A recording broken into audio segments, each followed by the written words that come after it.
Hi viewers, welcome back to Aathiras Kitchen. இன்னைக்கு நம்ம ரொம்ப டேஸ்டியான உருளைக்கிழங்கு டோனட் எப்படி ரெடி பண்றதுன்னு பார்க்கலாங்க. இதுதான் ஃபர்ஸ்ட் டைம் எங்க வீடியோஸ் பார்க்குறீங்கன்னா கண்டிப்பா எங்க சேனல்ல மறக்காம subscribe பண்ணுங்க. கூடவே பெல் ஐகானையும் கிளிக் பண்ணுங்க. வாங்க வீடியோக்குள்ள போகலாம். பொட்டேட்டோ டோனட் பண்ணுறதுக்கு நம்ம ஃபஸ்ட்டு மாவு ரெடி பண்ணிக்கலாங்க. அதுக்கு நான் 2 மீடியம் சைஸ் உருளைக்கிழங்க வேக வச்சு இந்த மாதிரி துருவி எடுத்து ஆட் பண்ணிக்கிறேன். இப்போ இது கூட 10லேருந்து 12 சின்ன வெங்காயத்தை நல்லா பொடியாக நறுக்கி ஆட் பண்ணிக்கோங்க. சின்ன வெங்காயம் இல்லாட்டி பெரிய வெங்காயம் கூட இந்த அளவுக்கு நீங்கள் பொடியாக நறுக்கி ஆட் பண்ணிக்கலாம். இப்போ இது கூட காரத்துக்காக நான் 2 பச்சை மிளகாயை பொடியாக நறுக்கி ஆட் பண்ணிக்கிறேன்.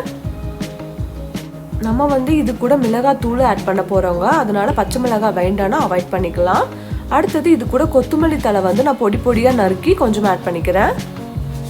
இப்போ இது எல்லாத்தையும் நல்லா ஈவனாக மிக்ஸ் பண்ணி எடுத்துக்கோங்க.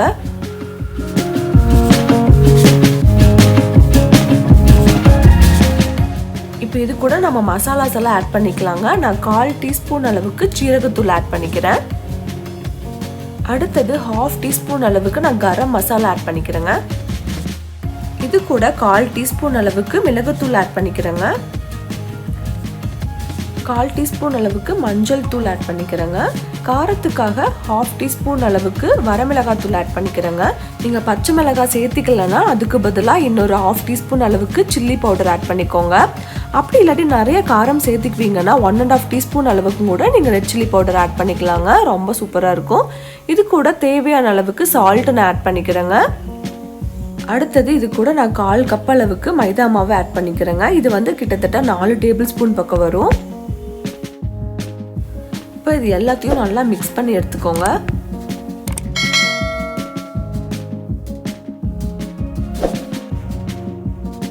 மைதா மாவு உருளைக்கிழங்கு எல்லாம் நல்லா மிக்ஸ் ஆயிடுச்சுங்க. இது கூட நான் ஒரு முட்டையை உடைச்சு ஆட் பண்ணிக்கிறேன்.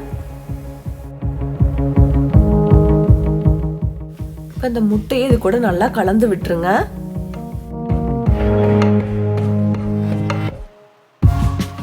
இப்போ இது கூட நான் 4 டேபிள் ஸ்பூன் அளவுக்கு கார்ன்ஃப்ளவர் மாவு ஆட் பண்ணிக்கிறேங்க.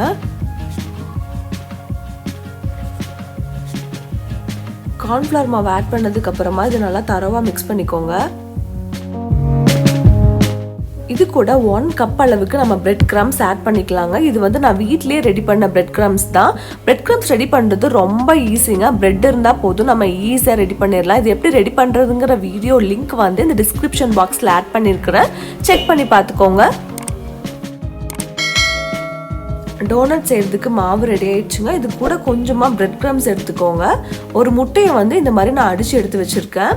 லைட்டாக ஆயில் அப்ளை பண்ணிக்கோங்க கையில், அப்போ தான் மாவு ஒட்டாமல் வரும்.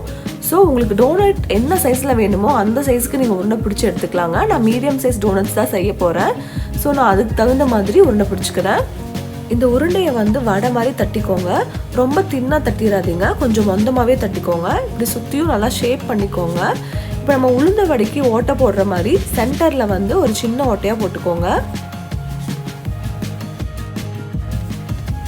இப்போ இந்த மாவை நம்ம எக்கில் டிப் பண்ணி எடுத்துக்கலாங்க. ஃபஸ்ட்டு கோட் எக்கில் நல்லா டிப் பண்ணி எடுத்துக்கோங்க.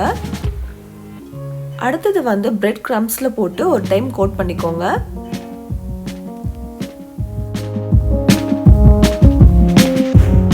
இதே மாதிரி மீதம் இருக்கிற மாவையும் நீங்கள் டோனட் ஷேப்பில் தட்டி எடுத்து வச்சுக்கோங்க. நம்ம பிசைஞ்சு வச்சிருக்கிற மாவில் 7 to 8 டோனட்ஸ் பக்கம் நம்மளுக்கு கிடைக்குங்க. எனக்கு இன்னைக்கு 7 டோனட்ஸ் கிடச்சிருக்குது, மீடியம் சைஸாக எடுத்துக்கிட்டிங்கன்னா. இப்போ இதை நம்ம ஃப்ரை பண்ணி எடுத்துடலாம். அதுக்கு ஆயில் நல்லா ஹீட் பண்ணிக்கோங்க. நான் செக்கில் ஆட்டின கடலெண்ணெய் தாங்க யூஸ் பண்ணுறேன். இப்போ ஆயில் நல்லா ஹீட் ஆயிடுச்சுங்க. இப்போ நம்ம டோனட்ஸ் ஒவ்வொன்றா எடுத்து இதில் ஃப்ரை பண்ணிக்கலாம். எப்பவுமே டோனட் ஃப்ரை பண்ணும்போது மீடியமில் வச்சுக்கோங்க ஃப்ளேமு. நீங்கள் ஹையில் வச்சிங்கன்னா மேலே சீக்கிரமாக கரிஞ்சிரும், உள்ளே வேகாது. ஸோ லோ டு மீடியமில் அட்ஜஸ்ட் பண்ணி வச்சு நீங்கள் டோனட்டை ஃப்ரை பண்ணி எடுத்துக்கலாம்.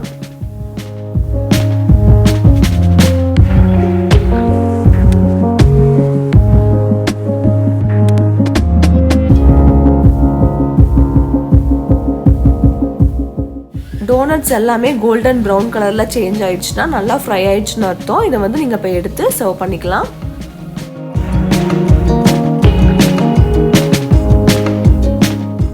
இப்போ நம்ம டோனட்ஸ் எல்லாமே சூப்பராக ரெடி ஆகிடுச்சுங்க. இது வந்து நீங்கள் அப்படியே சாப்பிடலாம், அப்படி இல்லாட்டி சாஸில் டிப் பண்ணி கூட சாப்பிட்லாங்க. ரொம்ப டேஸ்டியாக இருக்கும். வெளியே வந்து ரொம்ப கிறிஸ்பியாக இருக்குங்க. அதே சமயம் உள்ளே பார்த்தீங்கன்னா நல்லா ஜூஸியாக டேஸ்டியாக இருக்கும். கண்டிப்பாக எல்லோரும் ஒரு டைம் ட்ரை பண்ணி பாருங்கள். ரொம்ப சூப்பராக இருக்கும். இந்த வீடியோ உங்களுக்கு பிடிச்சிருந்துச்சுன்னா உங்கள் ஃப்ரெண்ட்ஸ் அண்ட் ஃபேமிலி சர்க்கிளில் மறக்காமல் ஷேர் பண்ணுங்கள், லைக் பண்ணுங்கள், கூடவே கமெண்ட்டும் பண்ணுங்கள். எங்கள் சேனல் சப்ஸ்கிரைப் பண்ணாமல் இருந்தீங்கன்னா மறக்காமல் சப்ஸ்கிரைப் பண்ணுங்கள். பெல் ஐக்கானையும் கூடவே கிளிக் பண்ணுங்கள். அப்போ தான் நான் போடுற நெக்ஸ்ட் வீடியோஸ் எல்லாமே உங்களுக்கு அப்டேட் ஆகும். தேங்க்யூ.